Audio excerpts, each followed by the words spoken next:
God divorce his bride? Can God break his marriage vows? What if his bride left him for another? What if she sold her allegiance to another spouse? This is what Hosea is about. For Israel was under the threat of war, but instead of running to her husband, she ran to the foreign gods of foreign lords. She paid tribute to buy foreign support from foreign swords. Israel was cheating on God by trusting in a foreign military force. By flying other flags above the temple's doors, his wife was breaking the vows she swore. So, how would God respond? What does God do when his wife becomes a whore? The problem was, Israel didn't see herself this way, a bankrupt lover for whom no one would pay. So God called Hosea to portray his fractured relationship with Israel, to put God and Israel's broken marriage on public display.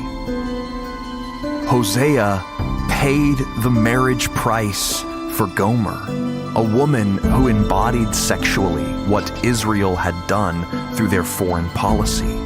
Yet, Hosea pledged his allegiance to her maritally. This was to be a picture of God's own covenant ceremony, when God pledged his allegiance to Israel as a people and country, and when Israel vowed themselves to love God as a king and trust his kingdom only. God would keep them safe as Israel kept their vows. God would prove his allegiance to his people by protecting them in his house. But what about when Israel continued to sleep around on their spouse? What about when Israel left the free political protection of God's house to sell herself to a foreign love?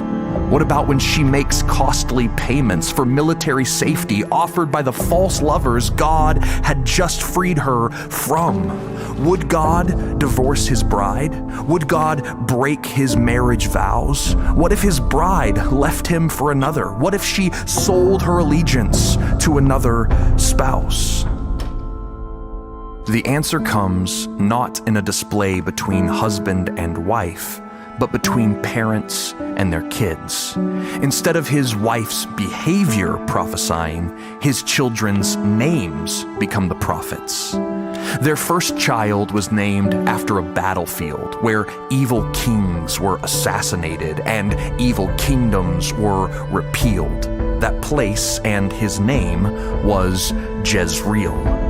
His name revealed that Israel's foreign whoring wouldn't save their kingdom, but would be the reason God crushed them under his heel. Their second child was named No Mercy, to state overtly that the children of Israel would not be forgiven of their national adultery. Their third child's name was the most pointed, and for Israel, the most unbelievable. His name was Not My People. Israel had so broken her vows, her allegiances had been so abandoned that God said, "You will not be my wife, and I will not be your husband." Is God divorcing his bride?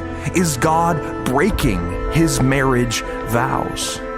After all, despite Hosea's warnings to Israel's perpetual whorings, she continued to steal from the temple, take her husband's earnings to fund her fearful yearnings. She indebted herself to other nations, other gods, other lovers, though they were frauds. In fear, she sold the allegiance her husband had bought. She pawned off her vows to buy a protection she'd already got. Shouldn't God's love lead to a holy anger? Shouldn't God's jealous wrath burn for his spouse? Shouldn't God divorce his bride? Shouldn't he break his marriage vows? But the good news of Hosea is that God will not ultimately let his bride walk out. For he will not give up his wife, no matter how far she's run down her adulterous path.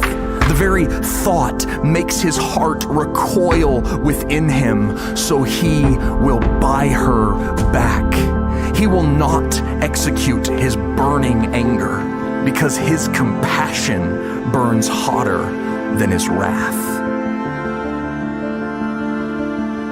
But Hosea promised something must first come to pass. Israel's lovers would betray her. The arms she ran to for protection would raise up against her in attacks. Israel would collapse. In exile, God would abstain from Israel, separate from her because of her adulterous acts. She would be trapped by the very swords and chariots she paid for with her love and tribute, with her trust and tax. Israel would again be the bankrupt lover for whom no one would pay, stuck with a debt owed to foreign lovers and broken vows that needed to be remade. Like Israel, maybe you have never seen God's people this way. But to us, Hosea would say that we too are constantly under the threat of violence and war. But instead of running to our husband, we run to our nation's gods and our nation's lords. We give our allegiance to the safety and support of our nation's swords, cheating on God by trusting in a foreign military force. We praise politicians in our pulpits and fly another nation's flag above our church's doors. How will God respond? What will God do when his wife becomes a whore? Shouldn't God's love lead to a holy anger? Shouldn't God's jealous wrath burn for his house?